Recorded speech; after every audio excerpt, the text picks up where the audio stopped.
Okay, so now एक circular है, circular number 148 2021। ये प्लीज ध्यान से सुनना, आपको पढ़ना नहीं है बट मैं बता रहा हूँ कि क्या है वो। कोई सुन रहा है?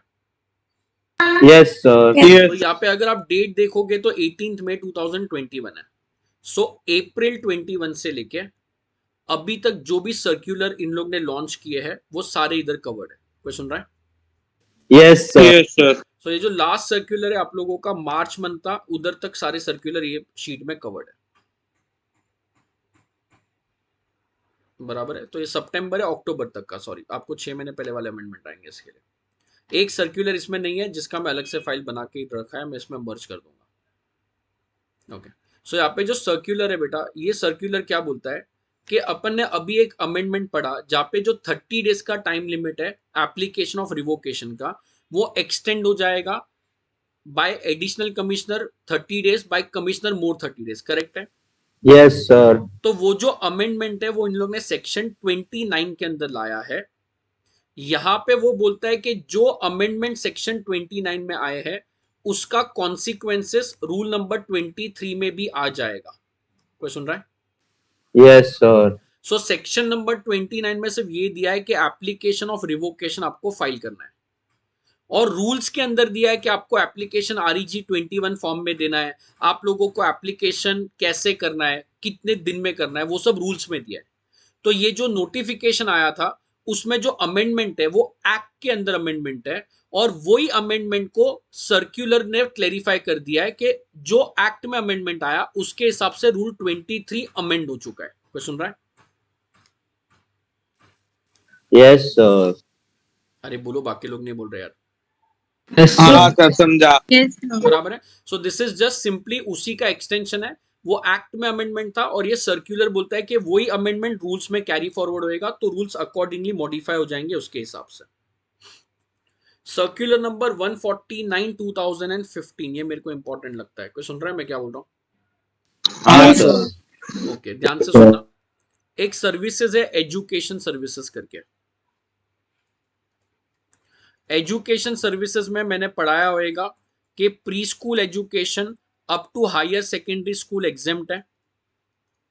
बराबर है? और इसमें अपन ने पूरा लिस्ट पढ़ा होएगा। फिर इंडियन इंस्टीट्यूट ऑफ मैनेजमेंट का कोर्स एग्जेम्प्ट है, दीन दयाल उपाध्याय एग्जेम्प्ट है, स्किल डेवलपमेंट कोर्सेज एग्जेम्प्ट है। अरे बोलो यार, ये सुनो। यस हाँ सर। बराबर है? सो ये जो एजुकेशन सर्विसेज है बेटा, इसमें एग्जेम्पशन है कि अगर pre school education up to higher secondary school, अगर इन लोग अपने स्टूडेंट, स्टाफ और फैकल्टी को कोई सर्विस देते हैं तो वो कंप्लीटली एग्जेम्प्ट है। बराबर है? सो जब प्री स्कूल एजुकेशन अपने स्टूडेंट लोग को सर्विस प्रोवाइड करता है, कोई भी सर्विस होएगा उसके ऊपर टैक्स नहीं आता है। और जब मैं इन लोगों को सर्विस देता हूं, तो अगर नीरज प्री स्कूल में जाके लेक्चर ले रहा है, तो नीरज अगर लेक्चर ले रहा है तो वो टैक्सेबल सर्विस है। बट गवर्नमेंट बोलता है कि अगर आप लोगों ने प्री स्कूल को सर्विस दिया है, अरे मैंने सब पढ़ाया होगा यार। पहला सर्विस अपन ने पढ़ा था कि बच्चे को यहाँ पे लेके आते हैं, transport of students, faculty, staff. फिर बाद में हाउस सिक्योरिटी सर्विसेज, फिर उसके बाद में canteen services including mid day meal scheme, उसके बाद हाउस कीपिंग सर्विसेज, और लास्ट में कंडक्टिंग ऑफ एग्जामिनेशंस। कोई सुन रहा है? Yes sir. ये सर्विसेज अगर मैंने प्री स्कूल को प्रोवाइड किया है तो वो भी एग्जेम्प्ट है। तो मेरे पास एक बस है और मैंने बस को प्री स्कूल के स्टूडेंट को ट्रांसपोर्ट के लिए यूज किया, तो वो ट्रांसपोर्ट अगर प्री स्कूल का सर्विस हो रहा है तो एग्जेम्प्ट हो जाएगा। अगर मैं सिक्योरिटी गार्ड सप्लाई करता हूं प्री स्कूल को तो वो एग्जेम्प्ट हो जाएगा। अगर मैंने कैंटीन सेटअप किया है प्री स्कूल के अंदर तो वो एग्जेम्प्ट हो जाएगा, and so on. So exemption circular number 49 क्या बोलता है, एकदम छोटा सा क्लेरिफिकेशन है कि ये जो फूड सप्लाई हो रहा है आंगनवाड़ीज में एंड प्री स्कूल के अंदर, कोई सुन रहा है? हाँ सर। जो मिड डे मील स्कीम के अंदर आता है, जिसका पैसा या तो गवर्नमेंट ग्रांट से मिलता है या तो कोई कॉर्पोरेट डोनेशन से मिलता है CSR के अंदर। तो बेटा मैं फूड सप्लाई कर रहा हूं। मैं फूड कहां पे सप्लाई कर रहा हूं, कोई सुन रहा है क्या? स्कूल के बच्चों को सर। स्कूल में, आंगनवाड़ीज में। आंगनवाड़ीज का मीनिंग पता है? No sir. इतना क्लियरली नहीं पता सर। आंगनवाड़ीज मतलब रूरल एरिया में ना चाइल्ड केयर का होता है, वो प्री स्कूल ही होता है। रूरल एरिया का प्री स्कूल है वो, बस वो इनफॉर्मल है, वो फॉर्मल एजुकेशन नहीं है। Okay sir. Okay, तो वो sir. चाइल्ड केयर की तरह हो गया, वो चाइल्ड केयर होता है, चाइल्ड डेवलपमेंट होता है, उसकी तरह आंगनवाड़ी से रूरल एरिया में ही चलता है, और ये इनफॉर्मल एजुकेशन है, फॉर्मल एजुकेशन नहीं है, डिग्री नहीं मिलती है इसमें। तो वो भी प्री स्कूल ही है, वो भी वही बच्चे लोग को केटर करता है। तो अगर मैंने फूड सप्लाई किया है under mid day meal scheme, और वो फूड का पैसा मुझे गवर्नमेंट ग्रांट्स या कॉर्पोरेट डोनेशन से मिला, और अगर मैं वो फूड सप्लाई कर रहा हूं आंगनवाड़ीज या तो कोई भी प्री स्कूल के अंदर, तो क्या एग्जेम्पशन मिलेगा या नहीं मिलेगा? ये टाइम पास है। सर्कुलर नंबर 149 ने क्लेरिफाई कर दिया है कि दोनों का दोनों एग्जेम्प्ट है। So, as Yes, sir. recommended by GST Council, it is clarified that the service provided to an educational institute by way of serving of food, including midday meal, is exempt from levy of GST, irrespective of its funding from government or corporate donors. Question right? Yes, sir. Yes, sir. Educational institution defined in this notification include, ये amendment है। पहले आंगनवाड़ी नहीं लिखा था, अभी उन लोगों ने आंगनवाड़ी नाम ऐड कर दिया। Hence, serving of food to Anganwadi shall also be covered by said exemption, whether sponsored by government or through donation from corporates. So, exemption से related ही circular है दोनों के दोनों, सॉरी ये वाला दोनों के दोनों। That is, अगर फूड सप्लाई हो रहा है जिसका गवर्नमेंट ग्रांट्स मिला है, कॉर्पोरेट डोनेशन मिला है, और अगर ये फूड सप्लाई आंगनवाड़ीज में हो रहा है या प्री स्कूल में हो रहा है, does not matter, both will be exempt from tax. Clear है? Yes, sir. Circular number 150 2021 again exemption से रिलेटेड है। यार ये भी पढ़ा होगा अपन ने, ऐसा कुछ तो पढ़ा था एग्जेम्पशन में, बराबर है। जिसने मेरे से पढ़ाई किया है उन लोग ने गर फट बियर फटफ पढ़ा होगा, हाँ, हाँ, sir. Toll charges Yes, sir. पढ़ा होगा, उसमें टोल चार्जेस पढ़ा होगा।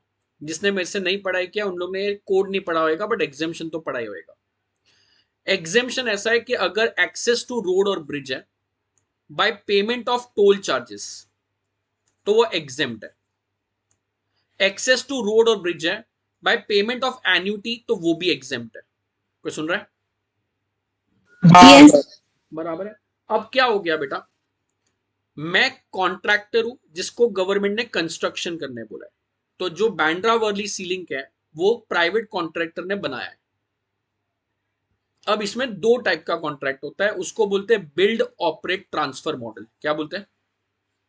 Build, operate, transfer, contract. Build operate transfer model, बराबर है, that is BOT transaction, BOT. So जब भी बेटा गवर्नमेंट के साथ बॉट ट्रांजैक्शन होता है ना प्राइवेट बॉडीज का, तो दो टाइप का एग्रीमेंट होता है। एक एग्रीमेंट होता है जो बैंड्रा वर्ली सीलिंग का हुआ है, कि गवर्नमेंट बोलता है प्राइवेट कॉन्ट्रैक्टर को, आप लोग टेंडर भरो, आप लोग वो ब्रिज बना लो, हमारी परमिशन है आपके पास, बराबर है। और ब्रिज बनाने का वो प्राइवेट बोलता है कि सर पैसा 100 करोड़ रुपए लगा, वो दोगे क्या? गवर्नमेंट बोलता है सवाल ही नहीं देंगे। आप लोग क्या करो, वो जो आपने रोड बनाया उसके ऊपर टोल आप लगा दो, और टोल का जो भी कलेक्शन होएगा वो आप ही रख लेना अगले 30 ईयर्स के लिए। कोई सुन रहा है? हाँ, sir. Yes, sir. तो ये एक कॉन्ट्रैक्ट हो गया। पहला कॉन्ट्रैक्ट है जहां पे गवर्नमेंट बोलता है किसको? प्राइवेट कॉन्ट्रैक्टर्स को, कि आप रोड ब्रिज टनल टर्मिनल्स हम लोग को बना के दो, और उसका जो भी पैसा होएगा वो आप टोल के थ्रू रिकवर कर लेना, 30 ईयर्स के लिए आप लोगों का हो गया वो toll. That is called as build operate transfer model. Second agreement होता है गवर्नमेंट के साथ, जहां पे गवर्नमेंट बोलता है जो भी तेरा खर्चा होएगा, 100 करोड़ का खर्चा हुआ, हम लोग पूरा एक साथ दे देगा। कोई सुन रहा है? हाँ, sir. या तो हम लोग उसको आपको इंस्टॉलमेंट में ब्रेक करके दे देगा। तो यहाँ पे क्वेश्चन ये है कि नीरज जो है ना वो कंस्ट्रक्शन करके दे रहा है। क्या कंस्ट्रक्शन करके दे रहा है? Road construct. Bridge. बराबर है। नीरज जो रोड कंस्ट्रक्ट करके दे रहा है उसका पैसा नीरज को एन्युटी की तरह मिला। एन्युटी मतलब पूरा पैसा एक साथ नहीं मिला, इंस्टॉलमेंट में मिल रहा है, सिंपल। कोई सुन रहा है? हाँ, sir. Yes, sir. इधर क्वेश्चन क्या है, नीरज बोलता है कि सर एक्सेस टू रोड और bridge by payment of toll charges exempt है, गवर्नमेंट बोलता है यस। मतलब अगर नीरज रोड बना रहा है और नीरज को वो 100 करोड़ रुपया गवर्नमेंट नहीं दे रहा है, बट नीरज टोल से रिकवर कर रहा है, तो वो एग्जेम्प्ट हो जाता। करेक्ट? हाँ, sir. Yes, अरे sir. नीरज को तो 100 करोड़ रुपया चाहिए रोड बनाने का, तो वो 100 करोड़ रुपया या तो गवर्नमेंट पूरा एक साथ दे देगा, या तो 100 करोड़ रुपया मैं टोल से रिकवर कर लूंगा। तो वो टोल का सर्विसेज एग्जेम्प्ट है फ्रॉम जीएसटी, जो अपन ऑलरेडी पढ़ चुके हैं। करेक्ट है? Yes, sir. सो अभी इधर क्वेश्चन ये आ गया कि अगर मैंने कंस्ट्रक्शन ऑफ रोड करके दिया हुआ है गवर्नमेंट को, जिसका पैसा टोल से नहीं मिल रहा है, जिसका पैसा गवर्नमेंट एन्युटी के थ्रू दे रहा है, मतलब पैसा गवर्नमेंट दे रहा है बट इंस्टॉलमेंट में दे रहा है, तो अगर ऐसा पैसा मिल रहा है तो क्या वो सर्विसेज भी एग्जेम्प्ट है? क्वेश्चन समझा तो बोलो, आगे बढ़ो। Yes, sir. एग्जाम में क्वेश्चन याद नहीं रखना, एग्जाम में 1 सेकंड का आंसर है। क्वेश्चन समझाए बाकी लोगों को, बोलो यार। Yes, sir. Access to road or bridge by payment of annuity is exempt. Access to road or bridge by payment of toll charges is exempt. Government का जो बिल्ड ऑपरेट ट्रांसफर मॉडल है उसके अंदर गवर्नमेंट बोलता है कि यार ये जो कंस्ट्रक्शन तुम करके दोगे उसका पैसा हम लोग अगर आपको एन्युटी में भी दे सकते हैं, तो वो एन्युटी में जो कंस्ट्रक्शन किया क्या वो एग्जेम्प्ट है या नहीं है, वो ये सर्कुलर टारगेट कर रहा है। सो इतना क्लियर कट है यार, ओनली एक्सेस टू रोड और ब्रिज एग्जेम्प्ट है, कंस्ट्रक्शन में कोई एग्जेम्पशन नहीं है। सो गवर्नमेंट ने इधर वही क्लैरिफाई किया है, it is clarified that entry number 23A of the notification does not exempt GST on annuity paid for construction of road. जो एक्सेस ऑफ रोड और ब्रिज का टोल है वही एग्जेम्प्ट है, कंस्ट्रक्शन के लिए कोई पेमेंट मिल रहा है तो वो एग्जेम्प्ट नहीं होएगा। समझ रहा है मैं क्या बोलना चाह रहा हूं? सर फिर वो टोल का जो रहेगा वो एग्जेम्प्ट रहेगा ना? टोल तो एग्जेम्प्ट ही है, उसमें कोई अमेंडमेंट नहीं है। टोल इज एग्जेम्प्ट, उसमें कोई अमेंडमेंट नहीं है। सिर्फ नीरज ने जो रोड ब्रिज बना के दिया गवर्नमेंट को, जो रोड और ब्रिज गवर्नमेंट को बना के दिया, वो रोड और ब्रिज का जो गवर्नमेंट पैसा देगी, क्या वो पैसा एग्जेम्प्ट है या नहीं है, तो वो एग्जेम्प्ट नहीं है सिंपल। मतलब सर जो हम लोग 100 रुपए तो उस पे जीएसटी नहीं आता, बट वो लोग जो कलेक्ट करते हैं उस पे उनको जीएसटी भरना पड़ेगा। बराबर है। आंसर देंगे। सर्कुलर नंबर 148 बोलता है कि जो अमेंडमेंट गवर्नमेंट लेके आया है, किधर अमेंडमेंट लेके आया बेटा? एक्सटेंशन ऑफ रिवोकेशन में। पहले 30 डेज में एप्लीकेशन देना था, अभी 30 प्लस और 30 हो गया। समझ रहा है क्या? Yes sir. तो वो जो अमेंडमेंट आया है उसके अकॉर्डिंग गवर्नमेंट ने रूल 23 में अमेंडमेंट लाया है, सेम अमेंडमेंट ही है बट वो अमेंडमेंट रूल्स में, ये एक्ट में था। बोल दो प्लीज। सर्कुलर नंबर 149 2021, कोई सुन रहा है? Yes sir. यस ये सर। सर्कुलर बोलता है कि एग्जाम में इतना ही पूछेगा। सर्कुलर क्या बोलता है? क्या सर्विसेज जो प्रोवाइड किया है, कौन सा सर्विसेज कोई बोल सकता है क्या? मील वाला, मिड डे मील्स वाला। जो स्कूल को अपन canteen mid day meal provide करता है, क्या वो एग्जेम्प्ट है या टैक्सेबल है?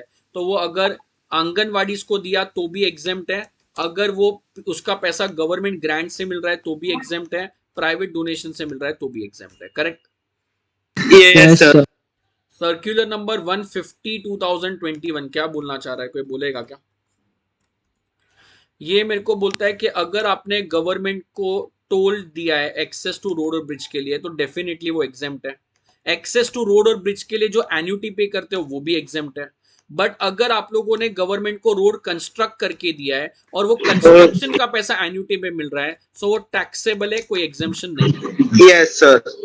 वो कंस्ट्रक्शन का पैसा Yes, मतलब जो पेमेंट मिल रही है गवर्नमेंट से, वो कह रहे हो? हाँ वो तेरे ओके सर, मतलब जो वो बिल बना के देगा कॉन्ट्रैक्टर उस पर जीएसटी मतलब वो चार्ज लेगा? हाँ ओके सर, बराबर है। Again exemption number, circular number कौन सा है? 151 2021। ये जो सर्कुलर है ये भी आपका एग्जेम्पशन से रिलेटेड ही है यार। अभी जस्ट अपन ने एक सर्कुलर पढ़ा जहां पे अपन ने ये पढ़ा कि अगर अपन school, pre school, secondary, higher school है और अगर अपन कोई सर्विस दे रहा है इन लोगों को, जैसे अपन ने सर्विसेज दिया कैंटीन का, अपन ने सर्विसेज दिया हाउसकीपिंग का, केटरिंग का, एग्जामिनेशन का, तो वो एग्जेम्प्ट होता है। एम आई राइट? Yes sir. इधर क्वेश्चन ये अराइज हुआ कि जो नेशनल बोर्ड ऑफ एग्जामिनेशन है, अपना सेंट्रल बोर्ड और स्टेट बोर्ड, तो महाराष्ट्र में अपना कौन सा है? महाराष्ट्र स्टेट बोर्ड जो है, महाराष्ट्र सेकेंडरी से। बराबर है। तो इन लोगों ने जो सर्विसेज दिया है क्या इन लोग भी एग्जेम्पशन में फॉल करेंगे? ये क्वेश्चन है, प्लीज आंसर मत देना। Certain representative have been received seeking clarification in respect of taxability of various services supplied by, तो सर्विसेज सप्लाई कौन कर रहा है? National board of examination services supply कर रहा है। 3 टाइप की सर्विस इन लोग प्रोवाइड करते हैं। पहला सर्विस, इन लोग एंट्रेंस एग्जाम लेते हैं बच्चे लोगों का, जो अगर इन लोग पास हो जाते हैं बच्चे लोग तो इन लोग को एडमिशन मिलता है वो इंस्टीट्यूट में। कोई सुन रहा है? हाँ सर। दूसरा सर्विस, इन लोग एक्रीडिटेशन सर्विसेज देते हैं। कोई सुन रहा है? हाँ सर, एक्रीडिटेशन। एक्रीडिटेशन सर्विसेज का मतलब है कि आप लोगों का जो भी कॉलेज में आपने मुंबई में पढ़ा है बेटा, हर एक कॉलेज के ब्रोशर के सामने या बोर्ड पे लिखा रहता है अक्रीडिटेड एज A+, AAA। हाँ Yes, sir. ट्रेडिंग वाले, हाँ। बराबर है। सो आप एनएम से पढ़े हो, एचआर में, एचआर में था तो वहां पे AAA लिखा हुआ था, तो वो उन लोग को सर्टिफाइड है कि ये इंस्टीट्यूट ने हम लोग को AAA, B+A कैटेगरी में डिवाइड किया हुआ है। तो ये इन लोग का सर्टिफिकेशन देते इन लोग कॉलेज को मिलता है ना सर ये? कॉलेजेस, हाँ, तो इन लोग एजुकेशन इंस्टीट्यूट को देते हैं। बराबर है। कॉलेज के लिए नैक अलग है, ये अपना एनबीई है जो नॉर्मली स्कूल्स को देता है। और तीसरा, इन लोग को सर्विस मिल रहा है, इन लोग दे नहीं रहे, इन लोग को सर्विस मिल रहा है ये एग्जामिनेशन के लिए। तो एग्जाम कौन कंडक्ट कर रहा है? Entrance exam national board of examination, NBE entrance exam conduct कर रहा है। बट ये एग्जाम के लिए जो इन लोग को क्या बोलते हैं, क्वेश्चन पेपर प्रिंट करने का सर्विसेज है, इन लोगों को जो वो अपना क्या बोलते हैं, हॉल टिकट बनाने का, टिकट का जो प्रिंटिंग का फीस है, ये इन लोग आउटसोर्स करते हैं ना, किसी बाहर वाले से करवाते हैं। हाँ सर। तो नीरज जो है प्रिंटर है, और एनबीई जो है वो एक एग्जाम कंडक्ट कर रहा है, एंट्रेंस एग्जाम, जिसके लिए उन लोगों ने स्टूडेंट से फीस लिया है। और वो एग्जामिनेशन के लिए एनबीई ने मुझे अप्रोच किया, ये प्रिंटर वो सब प्रिंट आउट वो सब मारने के लिए। बराबर है। या मैं स्कूल हूं तो मेरे स्कूल में उन लोग का एग्जाम हो रहा है तो उन लोग रेंट मेरे को देंगे उसका, वो सर्विसेज मैंने दिया। और थर्ड सर्विसेज एनबीई का जो है वो इन लोग अक्रीशन देते हैं सब इंस्टीट्यूट्स को। तो वेदर ये सर्विसेज एग्जेम्प्ट है या टैक्सेबल, वो क्वेश्चन है। क्वेश्चन समझ गया तो आंसर आ जाएगा, फटाफट पूछो। Yes sir. Yes sir. Question किसी को नहीं समझा है? सर्विसेज जो लोग एनबी को दे रहे हैं कि एनबी स्कूल्स को दे रही है? नहीं, अलग अलग है। पहले तो एंट्रेंस एग्जाम का जो स्टूडेंट फीस भरेगा वो तो सर्विसेज एनबीई दे रहा है, बराबर। Yes sir. दूसरा जो अक्रीशन मिलता है कि स्कूल को A+A, B जो सर्टिफिकेट मिलता है वो भी सर्विसेज एनबीई दे रहा है, बराबर। Yes sir. तो एक तो स्टूडेंट पैसा दे रहा है एनबीई को एंट्रेंस एग्जाम का, दूसरा स्कूल लोग उसको एप्लीकेशन देता है कि हम लोग को सर्टिफिकेशन दो, तो उसके लिए पैसा मिलता है एनबीई को। ये दोनों में एनबीई सर्विस दे रहा है, बराबर। Yes sir. थर्ड एग्जाम्पल में एनबीई सर्विस ले रहा है, जहां पे मैं उन लोग को सर्विस दे रहा हूं वो एंट्रेंस एग्जाम के लिए, जैसे मैं उन लोग का क्वेश्चन पेपर प्रिंट करके दे रहा हूं, हॉल टिकट प्रिंट करके दे रहा हूं, तो ये मैं उन लोग को सर्विस दे रहा हूं एग्जामिनेशन के लिए। ओके सर, वो इनपुट वाली वो है? हाँ, वो एक ही इनपुट है जो एंट्रेंस एग्जाम से रिलेटेड है। Okay sir, okay. Yes sir, understood. बराबर है। एकदम सिंपल है यार। कोई भी pre school education up to higher secondary school exempt होता है, और ये एजुकेशन इंस्टीट्यूट के डेफिनेशन में एनबीई नहीं था, बस उन लोग ने ऐड कर दिया। तो अब उन लोग ने बोल दिया कि जो एजुकेशन इंस्टीट्यूट का डेफिनेशन है उसमें नेशनल बोर्ड ऑफ एग्जामिनेशन भी कवर्ड है। मतलब अगर इन लोग एंट्रेंस एग्जाम के लिए कोई फीस कलेक्ट करेंगे तो वो एग्जेम्प्ट है। अरे यार, कोई सुन रहा है? Yes sir. So GST is exempt on services provided by central or state board, including the board such as NBE, by way of conduct of examination for student. अगर मैंने इन लोग को सर्विस दिया ये वाला, online testing, result publication, printing of notification of exam, admit card, question paper, तो अगर मैं इन लोग को सर्विस दे रहा हूं तो ये भी पुराना ही रूल है, कोई नया अमेंडमेंट नहीं है। इधर ही पढ़ाया था अपन ने, ये वाला अभी डिस्कस किया कि अगर अपन लोग एजुकेशन इंस्टीट्यूट को सर्विस देते हैं कंडक्टिंग एग्जामिनेशन से रिलेटेड तो वो एग्जेम्प्ट होती है। तो एनबीई अभी एजुकेशन इंस्टीट्यूट के डेफिनेशन में आ गया। तो अगर मैंने इन लोग को कोई सर्विस दिया है इन रिस्पेक्ट ऑफ व्हाट, ये एंट्रेंस एग्जाम कंडक्ट करने का, तो वो भी एग्जेम्प्ट है। कोई सुन रहा है? Yes sir. तो जब स्टूडेंट एंट्रेंस फीस भरेगा एनबीई को, नेशनल बोर्ड ऑफ एजुकेशन को, वो एग्जेम्प्ट है। जब इन लोग नेशनल बोर्ड ऑफ एजुकेशन मेरे से सर्विस लेगा, ये सब ऑनलाइन टेस्टिंग सर्विस ये सब, तो मैं जो पैसा चार्ज करूंगा वो भी एग्जेम्प्ट है। बट इन लोग जो अक्रीडेशन देता है, कोई सुन रहा है? Yes sir. कमर्शियल बिजनेस है, इसका स्टूडेंट से कोई लेना देना नहीं है। तो ये जो इन लोग अक्रीडिएशन सर्विस प्रोवाइड कर रहा है वो टैक्सेबल है एट द रेट 18%। क्लियर है? Yes sir. सर एंट्रेंस के अलावा बाकी सब एग्जाम भी एग्जाम्प्ट है ना सर? हाँ, वो तो बेटा ऑलरेडी लॉ में लिखा हुआ था ना, वो अपन ऑलरेडी पढ़ चुके हैं। Yes sir. Conducting of examination वो सब एग्जाम्प्ट ही है। तो इधर 151 में जो सर्कुलर आया उसका मैं बोल सकता हूँ 3 क्वेश्चन पूछा है। तीनों क्वेश्चन एनबीई से रिलेटेड है। बोलो यार, यस और नो। Yes sir. पहला, उन लोग जो एग्जाम लेगा वो एग्जाम्ड है, Yes, सही है। दूसरा, उन लोग को जो एग्जाम से रिलेटेड सर्विसेज उन लोग ने लिया है वो भी एग्जाम्ड है, सही है। yes, sir. तीसरा, इन लोग ने जो अक्रीडिएशन किया है प्रोफेशनल को वो टैक्सेबल है, और हर एक सर्विसेज पे जनरल रेट 18% है, तो इधर भी 18% है, correct. Yes, sir. Okay fine. So ये हो गया आप लोगों का सर्कुलर नंबर 151। 152 भी मेरे को तो इजी लगता है, तुम लोग का मालूम नहीं, कोई सुन रहा है? Yes, sir.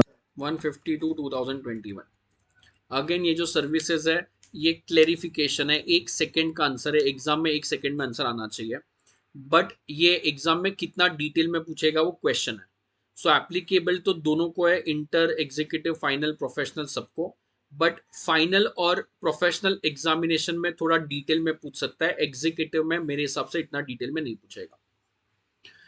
गवर्नमेंट के लिए अगर मैं कोई भी चीज कंस्ट्रक्ट कर रहा हूं, सो गवर्नमेंट ने मुझे कॉन्ट्रैक्ट दिया है रोड बनाने का, ब्रिज बनाने का, गवर्नमेंट ने मुझे कॉन्ट्रैक्ट दिया है गवर्नमेंट के ऑफिसेस बनाने का, रेलवे बनाने का, प्लेटफॉर्म बनाने का, कोई सुन रहा है? Yes, sir. तो बेटा नॉर्मली कंस्ट्रक्शन सर्विसेज पे 18% जीएसटी आता है, या अलग अलग रेट है अलग अलग सर्विसेज के लिए। बट गवर्नमेंट बोलता है कि जब हम लोग कॉन्ट्रैक्ट देता है कंस्ट्रक्शन से रिलेटेड, वर्क्स कॉन्ट्रैक्ट जो हम लोग देता है कंस्ट्रक्शन से related, so what is works contract, वो शेड्यूल 2 में अपन ने पढ़ा होगा। एक ही कॉन्ट्रैक्ट में जहाँ पे मटेरियल भी आता है, लेबर भी आता है, और अगर वो कॉन्ट्रैक्ट इमूवेबल प्रॉपर्टी का है तो वो वर्क्स कॉन्ट्रैक्ट होता है। सो वर्क्स कॉन्ट्रैक्ट का सर्विसेज अगर गवर्नमेंट ने दिया है, और गवर्नमेंट वो वर्क्स कॉन्ट्रैक्ट सर्विसेज के लिए जीएसटी जो चार्ज करता है वो 18% करता है। बट अगर आप लोगों ने वर्क्स कॉन्ट्रैक्ट का सर्विसेज गवर्नमेंट को प्रोवाइड किया, कोई सुन रहा है क्या यार?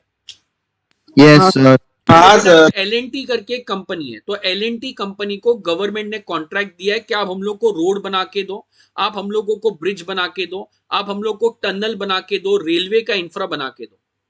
और ये जो इंफ्रा है अगर वो नॉन कमर्शियल है, मतलब गवर्नमेंट उसको बिजनेस में यूज नहीं करने वाला है, किधर यूज नहीं करने वाला है? Business. यहां पे पढ़ो ना, meant predominantly for use other than commerce, industry और any other business और profession। तो गवर्नमेंट के लिए रोड बिजनेस नहीं हुआ, समझ रहा है मैं क्या बोल रहा हूं? Yes, sir. Service. तो गवर्नमेंट अगर रोड, ब्रिज, टनल, टर्मिनल बनाने का कॉन्ट्रैक्ट देता है तो वो गवर्नमेंट के लिए कमर्शियल एक्टिविटी नहीं है, तो गवर्नमेंट बोलता है उसके ऊपर 12% जीएसटी आएगा। नॉर्मली जो रेट ऑफ जीएसटी एप्लीकेबल है वो 18% एप्लीकेबल है वर्क्स कॉन्ट्रैक्ट के ऊपर। और अगर एल.एन.टी वाले ने नीरज के लिए बिल्डिंग बना के दिया तो एल.एन.टी वाला 18% जीएसटी चार्ज करता है। एल.एन.टी वाले ने गवर्नमेंट के लिए बिल्डिंग बना के दिया तो भी 18% ही जीएसटी चार्ज करना है। बट अगर एल.एन.टी वाले ने गवर्नमेंट को ऐसा कोई बिल्डिंग या स्ट्रक्चर बना के दिया, सिविल स्ट्रक्चर जो नॉन कमर्शियल पर्पज है, तो उस पर रेट ऑफ जीएसटी 12% चार्ज करना है। इतना क्वेश्चन समझा है? Yes, sir. अब इधर क्लेरिफिकेशन ये है कि गवर्नमेंट ने अभी रोपवे का कंस्ट्रक्शन कॉन्ट्रैक्ट दे दिया है एल.एन.टी वालों को। सो अभी गवर्नमेंट ऑफ इंडिया टूरिज्म के लिए एंड अदर पर्पस के लिए बहुत चीज कर रहा है, तो उन लोग ने रोपवे प्रोजेक्ट चालू किया है बड़े बड़े एरियाज में। अरे यार बराबर है। हाँ सर। सो अभी रोपवे चालू हुआ है, जैसे गुजरात में भी चालू हो गया है, वो जैन का आई थिंक गिरनार करके बहुत बड़ा वो वो है धर्म स्थान है, उधर भी उन लोगों ने चालू कर दिया है रोपवे, बराबर है। तो ये रोपवे के कंस्ट्रक्शन सर्विसेज पे रेट 12% आना चाहिए या 18% आना चाहिए, वो क्वेश्चन है। क्वेश्चन समझा? समझा सर। मतलब क्या उसको नॉन कमर्शियल एक्टिविटी मान के 12% में रख ले, जैसे रोड, ब्रिज, टर्नल, टर्मिनल्स होता है, या उसको कमर्शियल एक्टिविटी मान के 18% पे चार्ज करें? तो गवर्नमेंट बोलता है हम लोग का कोई इंटेंशन ही नहीं है कि रोपवे नॉन कमर्शियल एक्टिविटी हो। कोई सुन रहा है? हाँ सर। तो गवर्नमेंट बोलता है we will charge a normal amount, जो भी रोपवे केबल कार यूज करेगा उसके लिए। तो यहाँ पे वही बोला है कि structure like ropeway are not covered by this entry 2, therefore works contract for providing construction such as ropeway shall not fall and the rate of tax will be 18%। इतना पॉइंट समझा है या नहीं? हाँ सर। सिंपल क्लेरिफिकेशन अगर चाहिए तो ropeway के कंस्ट्रक्शन पे जीएसटी का रेट कितना आएगा? 18%। 18%। 18%। और ये क्लैरिफिकेशन का जरूरत इसलिए पड़ा बिकॉज अगर आप गवर्नमेंट को नॉन कमर्शियल कंस्ट्रक्शन करके देते हो तो रेट ऑफ टैक्स कितना आता है? 12%. 12%। तो इधर क्वेश्चन यही है कि क्या ये नॉन कमर्शियल एक्टिविटी है और इसके ऊपर 12% रेट आना चाहिए? तो क्लैरिफिकेशन नहीं है, 12% नॉर्मल रेट पे आ जाओ। सर खाली रोपवे के लिए है ये? हाँ, ये क्लैरिफिकेशन बेटा एक पर्टिकुलर चीज के लिए होता है, ठीक है सर. बराबर है, बट ये खाली रोपवे के लिए नहीं है, कोई भी नॉन कमर्शियल एक्टिविटी होएगा उस पर 18% है। ओके सर, मतलब एग्जाम में क्लैरिफाई करेंगे ना कि ये बिजनेस. एग्जाम में अगर सेम सर्कुलर का क्वेश्चन आएगा तो एज इट इज उठ के आना चाहिए।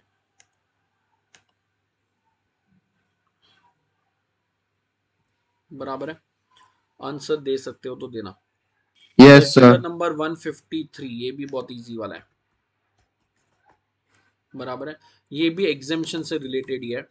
ये अपन ने एग्जाम्शन में पढ़ा होएगा, anything related to agriculture produces exempt from tax, correct है? Yes sir. Yes. So agriculture produce के ऊपर जीएसटी एप्लीकेबल नहीं होता है, तो उसमें अपन ने पढ़ा होएगा कि अगर वीट है तो वीट एग्रीकल्चर प्रोड्यूस है, बट राइस एग्रीकल्चर प्रोड्यूस नहीं होता है, करेक्ट? Correct sir. पैडी होता है। बराबर है, पैडी एग्रीकल्चर प्रोड्यूस है बट राइस नहीं है, परफेक्ट। बराबर है, तो इधर क्वेश्चन क्या आ गया, एकदम क्लियरली एग्जाम्शन नोटिफिकेशंस में लिखा हुआ है कि paddy milled into rice is a taxable supply. कोई सुन रहा है? हाँ सर। लॉ में एकदम क्लियरली लिखा हुआ है। Similarly milling of wheat to flour, बेटा वीट एग्रीकल्चर प्रोडक्ट है बट फ्लावर एग्रीकल्चर प्रोड्यूस नहीं है, तो आशीर्वाद आटा वाला जब आशीर्वाद आटा बेचता है तो वो टैक्सेबल सप्लाई है। कोई सुन रहा है? हाँ सर. वो टैक्सेबल है। तो सर ये क्यों वापस से सर्कुलर आया? सर्कुलर इसलिए आया कि मैं स्टेट गवर्नमेंट के लिए काम कर रहा हूं, उन लोग के राशन की दुकान के लिए। पीडीएस पब्लिक डिस्ट्रीब्यूशन सिस्टम, कोई सुन रहा है? हाँ सर। तो जो राशन का दुकान है जो स्टेट गवर्नमेंट ऑपरेट करता है ना, वो राशन की दुकान पे आटा बेचने का है। कोई समझ रहा है मैं क्या बोलना चाह रहा हूँ? Yes sir. यस तो सर। राशन की दुकान के ऊपर अपने को राइस बेचने का है, तो उन लोगों को जो आटा और राइस सप्लाई करने का है उसका मैंने एक्टिविटी किया। सो मैंने वीट को फ्लावर में कन्वर्ट किया, पैडी को राइस में कन्वर्ट किया, और ये मैं बेचने वाला हूं। किसको बेचने वाला हूं? राशन की दुकान पे बेचने वाला हूं जो स्टेट गवर्नमेंट के कंट्रोल में आती है। तो क्या अपने को वो चीज में एग्जेम्पशन मिलेगा? अगर मैं राशन की दुकान पे नहीं बेचूं तो टैक्सेबल है, उसमें कोई क्लैरिफिकेशन का जरूरत नहीं है। समझ रहे हैं? यस हाँ सर. सो इसमें इन लोग बोलता है कि हम लोग ने एक एग्जेम्पशन नोटिफिकेशन इंट्रोड्यूस किया है जहां पे हम लोग ने ऐसा लिखा है कि अगर कोई भी आप कंपोजिट सप्लाई कर रहे हो जहां पे not more than 25% value of goods है, मतलब गवर्नमेंट से आपने 100 रुपए का कॉन्ट्रैक्ट लिया है और वो कॉन्ट्रैक्ट में आप गुड्स भी सप्लाई कर रहे हो, सर्विस भी दे रहे हो। क्या सुन रहा है? सुन रहे सर. Yes sir. और अगर 100 रुपए में से 25 रुपीज या उससे कम गुड्स का वैल्यू है और 75 रुपीज सर्विसेज का वैल्यू है तो वो एग्जेम्प्ट हो गया। प्लीज ध्यान से सुनना, शेड्यूल 3 में लिखा हुआ है कि कोई भी सर्विसेज अगर स्टेट गवर्नमेंट, सेंट्रल गवर्नमेंट या कोई भी अगर कोई सर्विस प्रोवाइड कर रहा है और अगर वो services article number 243G and article number 243W में लिखी हुई है कॉन्स्टिट्यूशन के, याद है क्या? म्युनिसिपैलिटी और पंचायत वाला फंक्शन। हाँ सर। तो वो एग्जेम्प्ट होता है यार, तो वो एग्जेम्प्ट होता है। कोई सुन रहा है मैं क्या बोलना चाह रहा हूँ? Yes sir. बराबर है, वापस से मैं रिपीट कर देता हूं बेटा, मैं गवर्नमेंट हूं। गवर्नमेंट लोकल अथॉरिटी के लिए एक आर्टिकल 243G और 243W है कॉन्स्टिट्यूशन में, उसमें दुनिया भर का लिस्ट है कि म्युनिसिपैलिटी का क्या फंक्शंस है, पंचायत का क्या फंक्शंस है। तो solid waste management, sewage management, ये सब उन लोग का फंक्शन है, पूरा लिस्ट है। हेल्थ केयर सर्विसेज उन लोग के लिस्ट में आती है। तो वो जो लिस्ट में एक्टिविटी लिखी हुई है, वो एक्टिविटी अगर गवर्नमेंट, म्युनिसिपैलिटी, पंचायत करते हैं तो वो एग्जेम्प्ट है। ये बहुत पहले से रूल है शेड्यूल 3 का। इतना समझा? ये फर्स्ट पॉइंट क्लियर है? हाँ सर। अभी क्वेश्चन क्या है, अब फॉर एग्जाम्पल मैं बोल रहा हूं, ये सिर्फ एग्जाम्पल है। सपोज बस स्टॉप बनाने का जो एक्टिविटी है वो 243G और W में लिस्टेड है, but bus stop state government नहीं बनाता है। उन लोग प्राइवेट कॉन्ट्रैक्टर को बोलता है कि तू हम लोग को बस स्टॉप बना के दे। तो जब प्राइवेट कॉन्ट्रैक्टर वो बस स्टॉप स्टेट गवर्नमेंट को बना के देगा तो क्या वो वाला कॉन्ट्रैक्ट एग्जेम्प्ट है? तो वो वाला कॉन्ट्रैक्ट भी एग्जेम्प्ट हो जाएगा अगर वो फंक्शन म्युनिसिपैलिटी और पंचायत की लिस्ट में आता है। तो कोई सुन रहा है? Yes, sir. तो Yes, अगर गवर्नमेंट अगर वो लिस्ट का काम कर रहा है तो वो तो एग्जेम्प्ट ही है। बट अगर प्राइवेट पार्टी को उन लोग ने वो काम दे दिया करने के लिए, तो प्राइवेट पार्टी जब बिल बना के देगा तो वो भी एग्जेम्प्ट होएगा, प्रोवाइडेड प्राइवेट पार्टी जब बिल बना के देगा तो मटेरियल का वैल्यू लेस देन 25% होना चाहिए। तो जब वो कंस्ट्रक्शन कर रहा है तो लेबर पोर्शन 75 और मटेरियल पोर्शन 25 है, तो एग्जेम्पशन मिलेगा। इतना समझा है तो मैं आगे बढ़ू। Yes, sir. प्लीज फटाफट रिपीट करो यार। जो भी मतलब सर 243 जी और डब्ल्यू में दिया है वो एग्जेम्प्ट है, करेक्ट? Correct sir. तो वो government, state government, local authority, union territory, panchayat provide करेगा, वो एग्जेम्प्ट है, वो खत्म हो गई बात। बट क्वेश्चन ये है कि अगर वो फंक्शंस इन लोग ने किसी को एंट्रस्ट कर दिया, तो वो आदमी अगर वो सर्विस दे रहा है तो क्या वो एग्जेम्प्ट है? तो वो भी एग्जेम्प्ट है अगर जो लिस्ट में स्पेसिफाइड सर्विसेज है वो प्रोवाइड कर रहा है, और कंपोजिट सप्लाई अगर है तो 25% से ज्यादा मटेरियल नहीं होना चाहिए।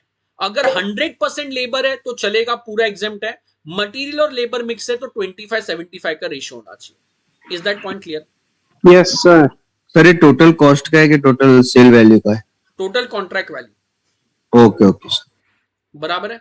अब इधर क्वेश्चन ये है कि क्या ये राशन का दुकान पीडीएस, पहली बात तो म्युनिसिपैलिटी और पंचायत के फंक्शन में आता है, और अगर आता है तो ये जो आदमी है नीरज है, गवर्नमेंट नहीं, नीरज जो वीट से वीट फ्लावर कन्वर्ट कर रहा है, नीरज जो पैडी से राइस कन्वर्ट कर रहा है, तो क्या नीरज का एक्टिविटी जो एज अ जॉब वर्कर वो कर रहा है, क्या वो एग्जेम्प्ट है? सो यहाँ पे क्लेरिफिकेशन एकदम क्लियरली बोलता है कि ये जो काम कर रहा है, कौन काम कर रहा है? पीडीएस का जो काम है वो पंचायत म्युनिसिपैलिटी के फंक्शंस में कवर्ड है। कोई सुन रहा है? Yes, sir. सो बोलते हैं Yes, sir. Public distribution entrusted to panchayat की लिस्ट में आता है। सो राशन की दुकान is covered by the panchayat का लिस्ट 243G वाला। इसका मतलब अगर नीरज गवर्नमेंट को राशन की दुकान के लिए अगर वीट से वीट फ्लावर कन्वर्ट करके दे रहा है, पैडी से राइस कन्वर्ट करके दे रहा है, और अगर उसके लिए बेटा वैल्यू, क्या वैल्यू ऑफ सप्लाई में गुड्स 25% को एक्सीड नहीं हो रहा है, तो ये वाला एक्टिविटी ऑफ नीरज भी एग्जेम्प्ट हो जाएगा। समझ रहा है मैं क्या बोल रहा हूं? Yes sir. हाँ, sir. बराबर है बेटा। राशन की दुकान पंचायत के फंक्शंस में आती है या नहीं आती है? आती है सर। आती है। और अगर नीरज ने वो राशन की दुकान के लिए अगर कोई सर्विस प्रोवाइड किया तो वो भी एग्जेम्प्ट हो जाएगा by the virtue of original notification. अब क्वेश्चन ये है कि क्या ये वाला एक्टिविटी एग्जेम्प्ट है या नहीं, wheat to wheat flour and paddy to rice? तो ऑब्वियस सी बात है यार, अगर कंडीशन सेटिस्फाई किया जहां पे मटेरियल 25%, लेबर 75% है, तो ये भी एग्जेम्प्ट हो जाएगा। बट अगर ये कंडीशन सेटिस्फाई नहीं किया तो टैक्सेबल हो जाएगा, और अगर टैक्सेबल है तो रेट ऑफ टैक्स 5% आएगा, जॉब वर्कर सर्विसेज की तरह। कोई सुन रहा है? समझा, sir. Yes, sir. Job worker ऐसा पर्सन है जो किसी और के गुड्स के ऊपर ऑपरेशंस करता है, जो अपन ऑलरेडी पढ़ चुके हैं। लुई फिलिप के लिए नीरज शर्ट बना रहा है तो नीरज जॉब वर्कर है। तो यहाँ पे भी मैं वही कर रहा हूं, मैं गवर्नमेंट के लिए वीट से वीट फ्लावर कन्वर्ट कर रहा हूं, गवर्नमेंट के लिए मैं एक्टिविटी कर रहा हूं, तो मैं जॉब वर्कर हो गया। और अगर मेरा सर्विसेज टैक्सेबल है तो जीएसटी एट द रेट 5% आ जाएगा। सर अगर जॉब वर्कर ही नीरज कर रहा है और उसका मतलब सब वीट एंड राइस उसका ही है तो नहीं, तो जॉब वर्कर नहीं हुआ बेटा, तो वो उसमें मटेरियल का वैल्यू 100% ज्यादा होएगा 25% से, तो टैक्सेबल हो हाँ गया। बट अगर वो सेल ऑफ वीट कर रहा है तो सेल ऑफ वीट जो होता है वो एग्जेम्प्ट होता है एज एन एग्रीकल्चर प्रोड्यूस, तो फिर वो वैसे एग्जेम्पशन मिल जाएगा। Okay sir. बराबर है। So GST on milling of wheat into flour और paddy into rice for distribution by state government under PDS, सोच के बोलो प्लीज, एग्जेम्प्ट और टैक्सेबल? Exempt, sir. नहीं, if If 25% of goods If value value of material, वॉर्म मतलब value of material, does not exceed, तो less than और equal 25%. टू कितना है? 25%. 25% ऑफ टोटल वैल्यू, तो मैं बोल सकता हूँ एग्जेम्प्ट हो जाएगा, correct? Yes, sir. Exempt, sir. बराबर है। Otherwise Taxable at the rate. Taxable as what? Job worker services. Yes, sir. बराबर है एट द रेट व्हाट? 5%. बराबर है। और ये तो डिबेट था, वो खत्म हो गया कि क्या ये पीडीएस पंचायत म्युनिसिपालिटी के फंक्शन में आता है, तो वो तो एकदम क्लियर है कि वो आ जाता है। बराबर है। Yes sir. अभी अपने को सिर्फ ये देखना है कि ये जो परसेंटेज वाला कंडीशन है ये सेटिस्फाई हो रहा है या नहीं हो रहा। हो रहा है तो एग्जाम, नहीं तो नहीं एग्जाम, सिंपल। तो इसमें जो मटेरियल है वो कौन सा, मतलब जो इसमें मटेरियल, वैल्यू ऑफ मटेरियल है, तो वो मटेरियल जो वो कॉन्ट्रैक्टर खुद से लगा रहा है वो मटेरियल की वैल्यू है? हाँ, मतलब आपको प्रोसेसिंग करने के लिए कुछ और भी तो मटेरियल चाहिए रहेगा ना। ओके सर, समझा सर। तो अगर तू मशीन ले रहा है तो मशीन कैपिटल गुड्स हो गया, उसके अलावा और कुछ मटेरियल तूने यूज किया, तेरा लेबर यूज किया, तो मटेरियल का वैल्यू 25% से नीचे होना चाहिए। Okay sir. बराबर है। That's it.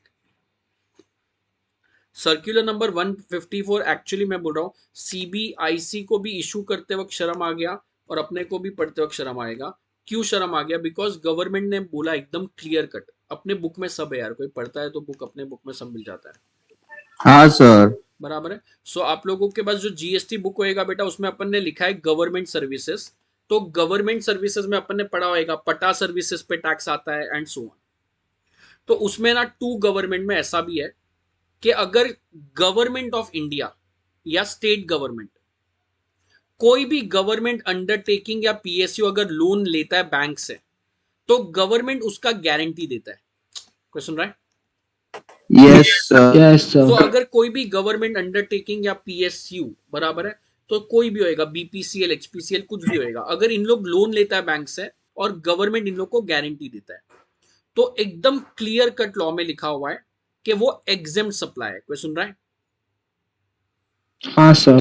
फिर भी गवर्नमेंट को बार बार क्वेश्चन आया कि ये टैक्सेबल है या एग्जेम्प्ट है, आप क्लेरिफाई करो, हम लोग को समझ में नहीं आ रहा है कि ये कैसे एग्जेम्प्ट है, कितना एग्जेम्प्ट है। तो कुछ अमेंडमेंट नहीं है, इन लोग ने यहाँ पे वर्ड भी ऐसा यूज किया है, accordingly as recommended by the council it is reiterated that, मतलब वापस से हम लोग बोल रहा है, कुछ नया नहीं बोल रहा है, that guaranteeing of loan by the central or state government for their undertaking or PSU is specifically exempt under entry number 34A।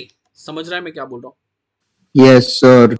बराबर है। सो गवर्नमेंट बस यही अपने को बताना चाह रहा है, इधर ये नया अमेंडमेंट नहीं है, ये पहले से एंट्री थी और इसको इन लोग ने वापस से कंफर्म कर दिया है। तो जो लोग डाउट पूछ रहे थे उसको क्लेरिफिकेशन दे दिया है कि वो एग्जेम्प्ट है, बस that's it.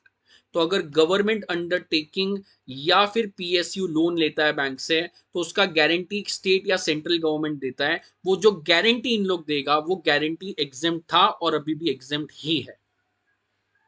Is that point clear? Yes sir. बराबर है। प्लीज कमेंट करो और प्लीज आंसर देना। ये ना बेटा बहुत पुराना अमेंडमेंट था, 2018 का। कोई सुन रहा है? Yes sir. Yes sir. YouTube channel पे 100% है, पुराने चैनल वीडियो देखो, ये आपको 2018 में 110% मिल जाएगा। बराबर है। क्या अमेंडमेंट था?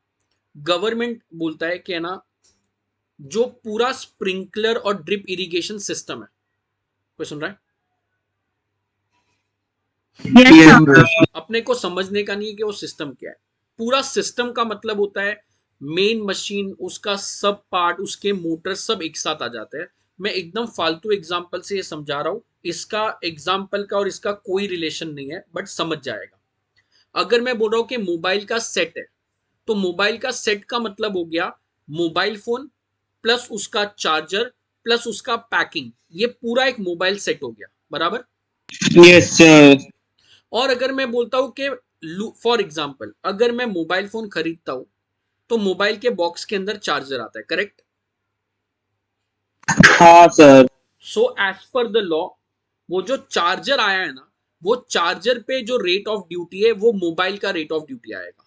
सो अगर charger is compulsorily supplied with the mobile phone, customer के पास चॉइस नहीं है कि वो बोलेगा कि सर चार्जर मत दो, पैसा काट लो, मेरे पास चार्जर पड़ा है, ऐसा ऑप्शन नहीं होता है। तो जब आप मोबाइल फोन का वैल्यू बताते हो, सपोज मैं बोल रहा हूं कि मोबाइल का वैल्यू 60,000 है, जिसमें से 55,000 का मोबाइल है, 3,000 का चार्जर है, 2,000 का पैकिंग है, तो पैकिंग पे रेट अलग लो, चार्जर पे अलग लो, मोबाइल पे अलग लो, ऐसा नहीं होता है। पूरे 60,000 पे एक ही रेट आता है, 28%। That include mobile, it's packing and it's charger. इतना समझा? Yes, sir. एक ही आदमी रिप्लाई दे रहा है, बोलो यार, इतना समझा है? Yes, sir. Yes, sir. Yes, sir. But अगर मैं Amazon के वेबसाइट पे जाता हूं और मैं चार्जर खरीदता हूं, ओनली चार्जर, तो उसके ऊपर रेट ऑफ टैक्स आएगा से 18%। कोई सुन रहा है मैं क्या बोल रहा हूं? Yes, sir. Yes, sir. Mobile पे रेट 28 है और मोबाइल पार्ट्स एंड एक्सेसरीज पे से रेट 18% है। तो अगर मैं मोबाइल खरीद रहा हूं और मोबाइल के साथ चार्जर आ रहा है तो सबके ऊपर रेट 28 रहेगा। बट मैं अगर सिर्फ सेपरेटली चार्जर ले रहा हूं तो वो एक्सेसरीज और पार्ट्स में चले जाएगा जहां पे रेट 18 आएगा। Is that point clear? Yes, sir. तो वैसे ही गवर्नमेंट ने क्या बोला था 2018 में, बोला है जनवरी 18 में, क्या बोला है गवर्नमेंट ने कि पूरा अगर आपने ड्रिप इरिगेशन या स्प्रिंकलर का पूरा सिस्टम खरीदा जिसमें वो सिस्टम भी आ गया, उसके लैटरल्स भी आ गए, पार्ट्स भी आ गए, सारे आ गए, सब आ गए एक साथ, तो ये जो ड्रिप इरिगेशन सिस्टम और स्प्रिंकलर है उसके ऊपर रेट ऑफ टैक्स 12% है। कितना रेट है? 12%. 12%। सीजीएसटी का रेट 6 दिया है, मतलब टोटल रेट 12 हो गया। तो ये जो स्प्रिंकलर ड्रिप इरिगेशन सिस्टम के ऊपर रेट 12% है, तो उसके साथ जो पार्ट्स खरीदोगे ना बेटा, वो इंडिविजुअल पार्ट्स पे रेट हायर है। इन लोग बोलता है कि नहीं, वो पार्ट्स पे भी 12% आ जाएगा। तो अगर आपने पूरा सिस्टम खरीदा है जहां पे इंडिविजुअल पार्ट्स भी है और मेन सिस्टम भी है, तो सबके ऊपर रेट 12 आ जाएगा, आप लोगों को लोअर रेट का बेनिफिट मिल जाएगा। Is that point clear? Yes, sir. Yes, sir. ये 2018 का बात है। तो ये हो गया मोबाइल फोन पूरे सेट का। जैसे अपने पूरे मोबाइल चार्जर पैकिंग पे 28 आता है, वैसे इधर sprinkler, drip irrigation system, laterals, उसके पार्ट सब पे 12 आ गया। ये तो एकदम सेम आंसर है। बट क्वेश्चन ये है कि जब मैं Amazon से चार्जर खरीदता हूं तो उसके ऊपर सेपरेट रेट आता है 18%, उस पर 28 नहीं आता है। तो वैसे ही अगर मैंने कोई लैटरल्स और पार्ट अलग से खरीदा है, कोई सुन रहा है? हाँ Yes, सर। yes, sir. तो बेटा Yes. अलग से लैटरल्स और पार्ट खरीदने पे रेट ज्यादा है एक्चुअल में, बट स्प्रिंकलर सेट के साथ खरीदने पे सिर्फ 12 आता है। तो मैं पूछ रहा हूं कि सर ये जो स्प्रिंकलर और ये जो मैंने ड्रिप इरिगेशन सिस्टम खरीदा उसके साथ जो लैटरल्स पार्ट्स आए वो तो 12 पे ही टैक्सेबल है, बट जब मैं अलग से खरीद रहा हूं वो सेट के लिए, अरे यार पुराना वाला पार्ट खराब हो गया तो नया खरीद लिया। कोई सुन रहा है? हाँ सर। तो यूज Yes, होने sir. वाला वो ड्रिप इरिगेशन सिस्टम में ही है, तो क्या उस पे आप हायर रेट लोगे या 12% वाला ही रेट आएगा? तो गवर्नमेंट बोलता है 12% वाला ही आएगा। Yes, sir. अच्छा है सर। तो उसके लैटरल्स और पार्ट अगर पूरे सिस्टम के साथ आ रहे हैं तो भी 12 है, और अलग से आ रहे हैं बट वो यूज होने वाला है स्प्रिंकलर के अंदर ही, तो वो भी एग्जेम्प्ट ही होएगा, मतलब वो भी 12 में ही जाएगा। समझा? Yes, sir. Yes, sir. But अगर वो जनरल पार्ट्स है यार, जनरल यूज के लिए आप लेके जा रहे हो, जनरल यूज के लिए अगर है तो उसके ऊपर नॉर्मल रेट आएगा 1828 जो भी एप्लीकेबल है वो। समझ रहा है मैं क्या बोल रहा हूँ? Yes, sir. सो बेटा Yes. जब वो मैन्युफैक्चरर वो बनाएगा स्प्रिंकलर के लैटरल्स और पार्ट, तो उधर मालूम पड़ता है कि ये जनरल यूज है या ये स्पेसिफिक सेट के लिए यूज है।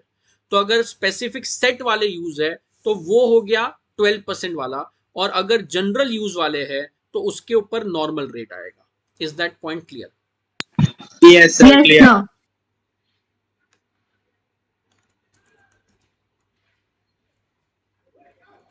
बराबर है।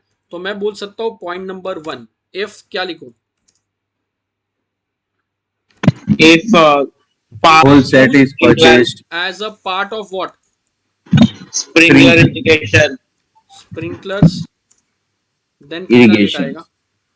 12%. 12%। बराबर है। If Whole set is purchased.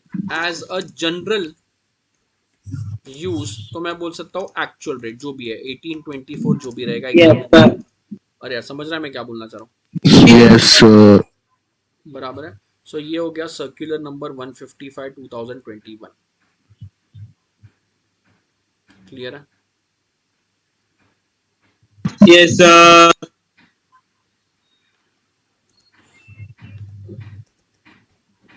Again super important है। क्वेश्चन बराबर है। अब मैं वापस से बोल रहा हूँ, जो रिसेंट बैच होएगा बेटा उन लोग ने ऑलरेडी ये पढ़ लिया होएगा, ये सर्कुलर नहीं पढ़ा होएगा, बट जो मैं अभी बोलने वाला वो पढ़ लिया होएगा। और जिन लोग पुराने बैच वाले हैं, जिन लोग के लेक्चर में नहीं हुआ है, उन लोग का अमेंडमेंट ऑलरेडी यूट्यूब पे है, और यूट्यूब पे ऑलरेडी ये कवर्ड है, वर्ड टू वर्ड कवर्ड है।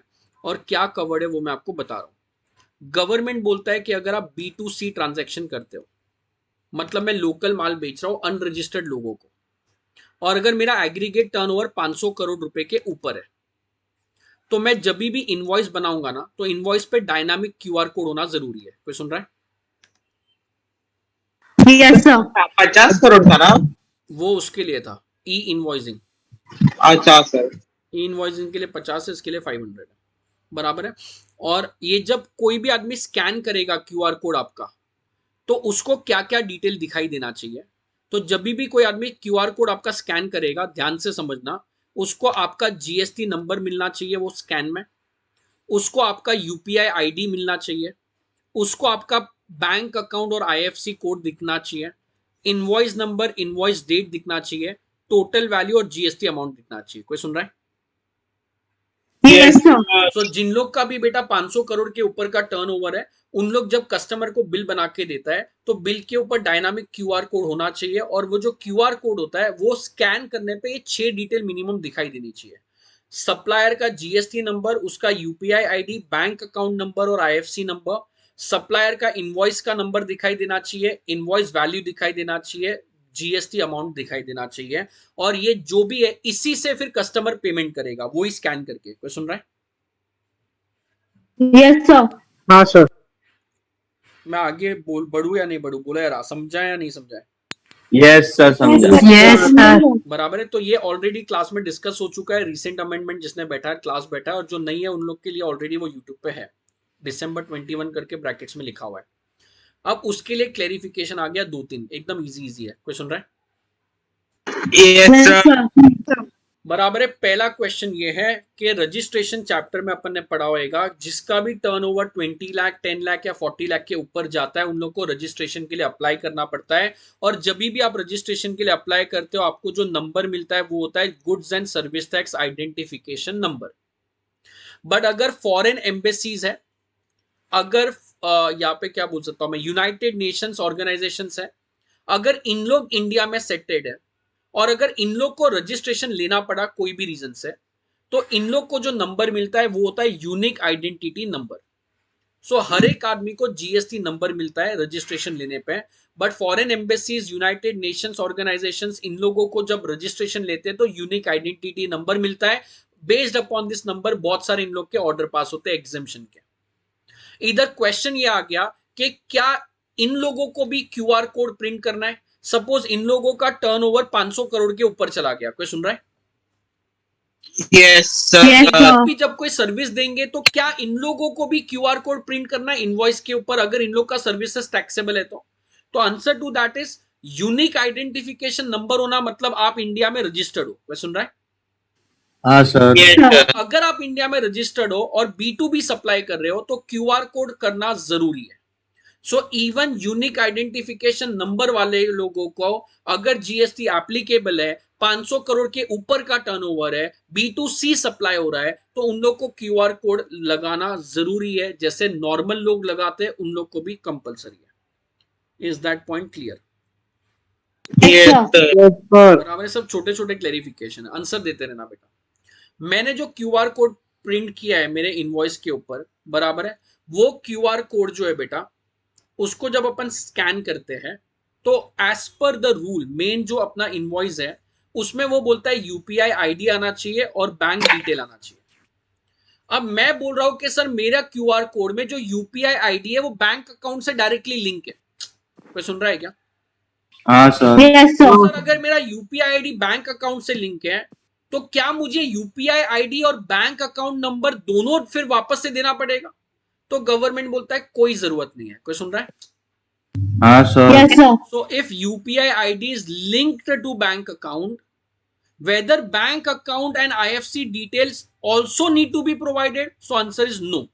कोई सुन रहा है? हाँ सर। So as per ये जो डायनामिक QR कोड का लॉ है उसके हिसाब से 6 डिटेल होना चाहिए। यूपीआई आईडी भी होना चाहिए और बैंक डिटेल भी होना चाहिए, बट अगर यूपीआई आईडी लिंक्ड है बैंक अकाउंट से तो कोई बैंक डिटेल अलग से देने का जरूरत नहीं है। Is that point clear? Clear sir. Yes, sir. बराबर है। अब मैंने ओला पे बेटा बुकिंग किया टैक्सी का, तो ओला तो सप्लायर नहीं है, सप्लायर तो ड्राइवर होता है, करेक्ट? सर्विस तो ड्राइवर ही दे रहा है, यस और नो? Yes sir. तो जब मैंने ओला पे बेटा सर्विस प्रोवाइड, मैंने ओला पे जब सर्विसेज लिया तो वो ड्राइवर आया, मेरे को टैक्सी का सर्विस दिया, मैंने उसको एंड में जब बिल आया तो बोला सर 350 रुपया बिल है, मैंने बोला वो क्यूआर कोड दो, मैं उससे पेमेंट कर रहा हूँ। कोई सुन रहा है? Right sir. तो बेटा सप्लायर कौन है? सप्लायर कौन है? Ola driver. Driver Ola sir. Is just an aggregator, वो अपन 9.5 में पढ़ चुके हैं। सो ओला सिर्फ एग्रीगेटर है, सप्लायर रियल में ड्राइवर है। तो जब मैंने स्कैन किया तो वो स्कैन पे जब पेमेंट वाला आया तो पे टू आता है ना, pay to, Yes, sir. Yes sir, नाम आता है। मैंने देखा तो उसमें ओला लिखा है हुआ, तो मैंने बोला यार ये तो सप्लायर तेरा कोड नहीं है, बिकॉज लॉ के हिसाब से तो जो सप्लायर है उसका क्यूआर कोड होना चाहिए। अरे बराबर ना, सप्लायर का जीएसटी नंबर होना चाहिए, सप्लायर का यूपीआई आईडी Right, होना sir. चाहिए। अब इधर Yes, sir. सप्लायर ड्राइवर है बट यूपीआई आईडी जो है वो ओला का है, तो क्या ये चीज अलाउड है या नहीं है, वो क्वेश्चन है, आंसर मत देना। क्वेश्चन समझा? समझा सर। तो गवर्नमेंट बोलता है कि यार कोई फर्क नहीं पड़ेगा अगर पेमेंट कलेक्ट कर रहा है अदर देन सप्लायर, तो ड्राइवर के बदले पेमेंट ओला कलेक्ट कर रहा है, एग्जांपल इलेक्ट्रॉनिक कॉमर्स ऑपरेटर। तो क्या यूपीआई आईडी सप्लायर का होना जरूरी है या यूपीआई आईडी ओला का भी चलेगा? तो गवर्नमेंट ने बोल दिया ओला का भी चलेगा। Yes sir. Yes sir. तो क्यूआर कोड में पहला क्वेश्चन था कि जिन लोग के पास यूआईएन है क्या उन लोग को भी क्यूआर कोड के प्रोविजंस एप्लीकेबल है? तो यस। सेकंड क्वेश्चन था कि अगर यूपीआई आईडी बैंक से लिंक है तो क्या यूपीआई आईडी और बैंक दोनों का अलग डिटेल देना पड़ेगा? Answer is no. थर्ड है कि अगर सप्लायर अलग पर्सन है और जो पैसा कलेक्ट कर रहा है वो अलग पर्सन है, ओला और ड्राइवर वाला, तो क्या ड्राइवर का यूपीआई आईडी होना जरूरी है? नहीं, ओला का होएगा तो भी चलेगा। अरे यार समझ रहे हैं? Yes, yes sir. सिमिलरली मैंने क्या बोला, गवर्नमेंट, मैंने जो सर्विस दिया है वो दुबई वाले एक आदमी को दिया है। कोई सुन रहा है? हाँ सर। Yes, तो sir. रिसीवर जो है वो आउटसाइड इंडिया है। सर मुझे जो पैसा दिया ना उसने वो फॉरेन करेंसी में मिला और आपके आरबीआई के अप्रूव्ड मोड ऑफ पेमेंट से मिला, तो कोई इलीगल ट्रांजैक्शन नहीं है, लीगली मेरे बैंक में पैसा आया, फॉरेन से, दुबई से पैसा आया। तो उसने मुझे क्या होता है यार, दिराम में पैसा दिया, एईडी में, तो दिराम में मुझे पैसा दिया, वो मैंने अप्रूव्ड चैनल्स के आरबीआई से लिया। अब ये जो मैंने सप्लाई किया ना, इसका place of supply sir India में, ध्यान से सुनना, place of supply executive inter में नहीं काम का है तो इग्नोर करो। कोई सुन रहा है मैं क्या बोल रहा हूँ? Yes sir. बेटा अगर मैं एजेंट हूं ना, एजेंट, तो एजेंट अगर सर्विस देता है तो उसका प्लेस ऑफ सप्लाई एजेंट का लोकेशन होता है। तो नीरज अगर एजेंट इंडिया में है तो नीरज का प्लेस ऑफ सप्लाई इंडिया है, मतलब ऐसा मानते हैं कि सर्विस इंडिया में दी है, तो रेसिपिएंट इंडिया के बाहर वाला है। कोई सुन रहा है? हाँ सर। Yes, sir. पेमेंट अपने को फॉरेन करेंसी में मिल रहा है, सप्लायर इंडिया का आदमी है और place of supply in India है। सो नॉर्मली एक्सपोर्ट इनवॉइस में क्यूआर कोड नहीं डालोगे तो चलता है, बट बिकॉज ये वाले ट्रांजैक्शन में place of supply in India हो गया तो ये एक्सपोर्ट के डेफिनेशन में नहीं फॉलो होता है, नॉट कंसीडर्ड एज एक्सपोर्ट। कोई सुन रहा है? Yes, sir. तो क्या इसमें क्यूआर कोड अप्लाई करना पड़ेगा इनवॉइस में या नहीं करना पड़ेगा?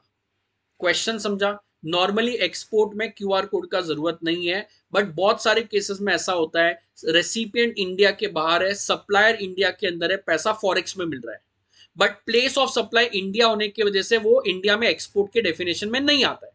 तो अगर वो एक्सपोर्ट के डेफिनेशन में नहीं आया तो क्या उसको क्यूआर कोड का जरूरत है? तो गवर्नमेंट ने क्लेरिफाई कर दिया कोई जरूरत नहीं है। कोई समझ रहा है क्या? बिकॉज सामने वाले को कोई फर्क नहीं पड़ेगा, उसको क्रेडिट वेडिट कुछ नहीं मिलने वाला है, तो गवर्नमेंट बोलता है कि इसके लिए क्यूआर कोड नहीं होएगा तो भी चलेगा। सो एक्सपोर्ट पे क्यूआर नहीं होता है, वैसे भी ये एक्सपोर्ट नहीं है तो भी क्यूआर नहीं होएगा, तो it is fine, because recipient outside India का है, पेमेंट फॉरेक्स में मिल रहा है। क्लियर है? Yes, sir. ये अपना आम आदमी वाला ट्रांजैक्शन, ये आप लोगों को समझ जाएगा, मेरे को लगता है समझना चाहिए। बेटा नॉर्मल दुकान से आप जाते हो, नीचे मेडिकल पे जाओ, उसको बोलो कि ग्लूकॉन डी चाहिए, वो बोलता है 40 रुपए का है, तो आप उसको बोलते हो ना यूपीआई आईडी दे, हाँ तो आप हाँ, उसका सर। स्कैनर यूपीआई देता है। आईडी स्कैन करते हो, यूपीआई आईडी स्कैन करके उसको पेमेंट मिलता है, बराबर। बराबर सर। बेटा उसमें कभी जिंदगी में तुम लोग ने देखा है क्या यूपीआई आईडी स्कैन करने में इनवॉइस नंबर आ गया, सामने वाले का जीएसटी नंबर आ गया, हाँ, देखा नो है। सर। बराबर है। नॉर्मल ट्रांजैक्शन में नहीं आता है, कोई सुन रहा है? हाँ सर, नहीं आता। बराबर है। जिसने देखा है बेटा वो नॉर्मल रिटेलर नहीं होएगा, वो कोई नेट मैट जैसा मेडिकल स्टोर होएगा बड़ा वाला, बराबर है। ओके। है ना, और हो भी सकता है, ऐसा जरूरी नहीं होएगा। तो किसी ने देखा है तो पॉसिबल है, गवर्नमेंट के हिसाब से ऐसा ही होना चाहिए कि जब आप स्कैन करो तो उसका जीएसटी नंबर वंबर सब आ जाना चाहिए। हाउएवर मैंने तो 99% ट्रांजैक्शन में नहीं देखा है, कोई सुन रहा है? Yes sir. तो फिर इसमें तो वो सप्लायर फिर कंप्लायंस नहीं कर रहा है, तो उसमें गवर्नमेंट क्या बोलता है, क्या हो रहा है, क्या है उसका उसका कोई बेचारे का इंटेंशन फ्रॉड वॉड करना नहीं है। वो नॉर्मल रिटेलर है जो ओवर द काउंटर माल बेचता है। तो ओवर द काउंटर माल में क्या होता है, पहले पैसा आता है, फिर वो माल बेचता है और फिर बिल बनता है, ओके। बराबर सर। बराबर है? आप जाओगे बिस्किट खरीदने तो वो पहले पैसा लेता है, 5 रुपया दे, फिर वो बिस्किट देता है, सही है। सही है सर। हाँ, समझा अब सर। गवर्नमेंट बोलता है कि आजकल जो रिटेल आउटलेट्स है उन लोग भी क्यूआर कोड रखते हैं जिससे आप पेमेंट कर देते हो। आप जब पेमेंट करते हो उसके बाद वो सामने वाला इनवॉइस बना के देता है, तो बाद में इनवॉइस बना तो इनवॉइस नंबर क्यूआर कोड में नहीं आ सकता है, करेक्ट है। Correct sir. गवर्नमेंट बोलता है हर एक ट्रांजैक्शन का ऑर्डर आईडी या सेल्स रेफरेंस नंबर होता है। तो पता है अपन जब भी पेमेंट करेंगे नेक्स्ट टाइम तो देखना ना, यूपीआई ट्रांजैक्शन आईडी आता है। हाँ, देखा है। तो Yes, गवर्नमेंट sir. बोलता है कि ऐसे लोगों ने ना जो ट्रांजैक्शन आईडी है वो इनवॉइस पे लिख दिया तो हम लोग अज्यूम कर लेंगे कंप्लायंस हो गया। कोई सुन रहा है क्या? Right sir. हाँ, सो यहाँ पे वही बोल रहा है, where invoice number is not available at the time of digital display of QR code in case of over the counter sale. तो इनवॉइस नंबर क्यूआर कोड में अवेलेबल है ही नहीं, मतलब तभी इनवॉइस ही नहीं बना तो अवेलेबल कैसे होगा। And the invoice number or invoices are generated after the receipt of payment. The unique order ID or unique sales reference number which is uniquely linked to invoice issued for the said transaction may be provided in dynamic QR code। और वो sufficient हो गया, आप लोगों को invoice number नहीं दोगे तो भी चलेगा। तो invoice के अंदर आप वो unique order ID sales reference number जो है वो प्रिंट कर दो, it is all fine. UPI ID के अंदर नहीं होएगा तो भी चलेगा। Yes sir. ओके अभी मेरे को बोलो यार प्लीज, कोई मेरे दुकान पे कोई आया, मैंने कोई सेल्स प्रमोशन रखा था, मैंने वाउचर बांट दिए लोगों को, बराबर है। अब मैंने वाउचर में बांटा कि 2000 का शॉपिंग करो 500 रुपए का डिस्काउंट मिलेगा, या 500 रुपया वाउचर के थ्रू दे देना। कोई सुन रहा है? हाँ यस सर। सर। अब मैंने सामान बेचा 2000 रुपए का, उसने 500 रुपया वाउचर में पे किया और 1500 रुपया मेरे को सपोज वो पे कर रहा है अदर देन वाउचर। तो अभी क्वेश्चन ये है कि 2000 पूरे का क्यूआर कोड बनेगा क्या? बिकॉज इनवॉइस तो 2000 का ही बनेगा, बराबर ना। बराबर सर। हाँ तो हाँ। अगर मैंने 2000 का शर्ट बेचा तो मैं इनवॉइस 2000 का बना के दूंगा। मोड ऑफ पेमेंट में 1500 रुपया आ जाएगा, यूपीआई आईडी या चेक जो भी जैसे भी आया, और 500 रुपया वाउचर के थ्रू आएगा। तो जब वाउचर बना था तब थोड़ी ना इनवॉइस बना था यार। सो गवर्नमेंट बोलता है कोई बात नहीं, अगर पार्ट पेमेंट पहले ही रिसीव हो गया है एडवांस या एडजस्टमेंट की तरह वाउचर से, डिस्काउंट कूपन से, तो वो वाले अमाउंट का क्यूआर कोड नहीं बनाया तो चलेगा, बैलेंस अमाउंट का डायनामिक क्यूआर कोड बनना जरूरी है। समझ रहे हैं? समझा। बराबर है। तो बेटा सिंपल सिंपल आंसर बोलो यार, सर्कुलर नंबर कौन सा चल रहा है? 156। Is QR code applicable to unique identification number, yes or no? No. yes। अरे क्या नो बोल दिया? तो ये अभी तो पढ़ा यार कि ये फॉरेन एम्बेसीज इन लोग को भी क्यूआर कोड प्रिंट करना पड़ेगा, करेक्ट है? हाँ हाँ सर। आंसर बोलो यार। If UPI ID is linked with bank तो क्या करो? क्या लिखो? No separate bank details. No need to provide क्या? सेपरेट बैंक डिटेल्स, सही है। Yes, sir. और क्या कर सकते हैं? और कुछ है क्लेरिफिकेशन? बोलो क्या लिखूं? If payment is collected by, क्या लिखूं? Supply. थर्ड पर्सन लिख दूं? Yes, third sir. Person on behalf of what? Supplier. supplier, supplier. तो यूपीआई आईडी किसका होएगा तो चलेगा? Supplier. third person. UPI ID third person का होएगा तो चलेगा ना?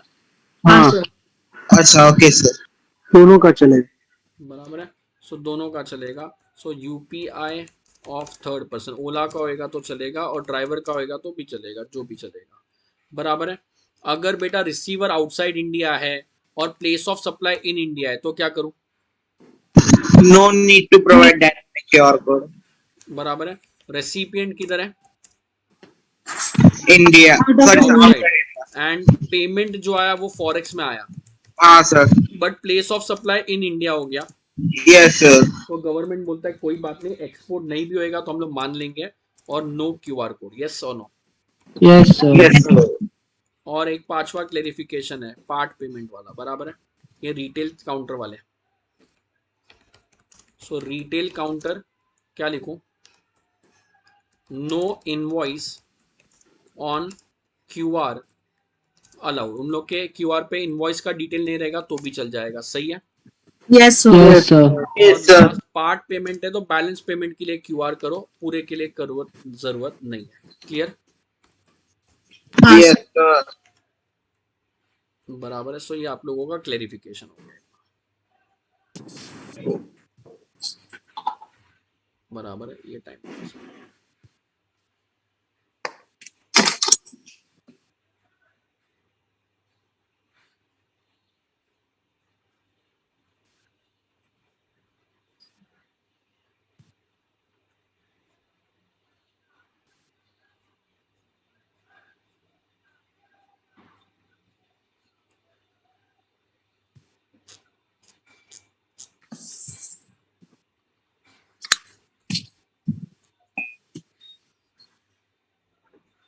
चलो बेटा, ये आप लोगों को बहुत अच्छे से रीड करना है, ये बहुत इंपॉर्टेंट है, बट मेरे को अच्छे से समझाने का जरूरत नहीं है। तो सुन रहा है हाँ, sir. ना? ये मेरे हिसाब से आउट ऑफ ऑल सबसे इंपॉर्टेंट क्लेरिफिकेशन है, फर्स्ट वाला। Okay, sir. बराबर है। ये मेरे को क्या बोल रहा है? Circular number 160/2021। बराबर है। इसमें 3 क्लेरिफिकेशन है। पहला क्लेरिफिकेशन मैं बता रहा हूं, ये ओल्ड रूल है और ये न्यू रूल है। बराबर है। ओल्ड रूल में क्या होता था? अगर फाइनेंशियल ईयर चल रहा है 2021, कोई सुन रहा है? Yes, sir.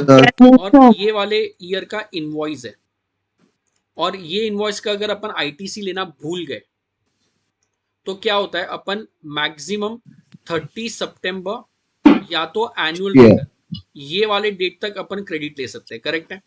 करेक्ट हाँ, सर। sir. तो ये कोई अमेंडमेंट नहीं है, ये वही का वही रूल है, कुछ चेंज नहीं हुआ है। सो ये अपन ऑलरेडी पढ़ चुके हैं कि आप आईटीसी 16.4 के अंदर 500 साल बाद उठ के बोलोगे आईटीसी चाहिए तो नहीं मिलता है। 16.4 के अंदर आईटीसी मिलने का मैक्सिमम टाइम लिमिट है due date of filing the return of the month of September, मतलब 20 अक्टूबर पढ़ा होगा अपन ने क्लास में, ऑफ द सक्सीडिंग ईयर और annual return whichever is earlier. अब ये Yes. ओल्ड रूल में क्या था?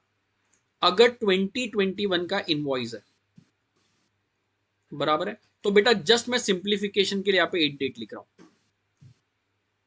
क्या सिंप्लीफिकेशन? सपोज अपन ने एनुअल रिटर्न फाइल किया 15 जुलाई को, तो अपन 15 जुलाई 21 के बाद आईटीसी अवेल नहीं कर सकते हैं ऑफ 2021 का इनवॉइस। इतना समझा? Yes, sir. नहीं समझा है तो बोलना, नहीं तो नया अमेंडमेंट समझेगा नहीं। इतना समझा है? सर ये जुलाई वाला एक बार बताओ।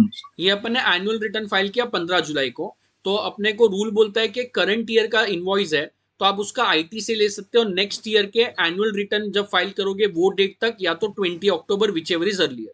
तो अपने एग्जांपल में अपन ने एनुअल रिटर्न 15 जुलाई को फाइल कर दिया, तो 15 जुलाई 2021 तक अपने को क्रेडिट मिलेगा, उसके बाद नहीं मिलेगा। Right sir, right.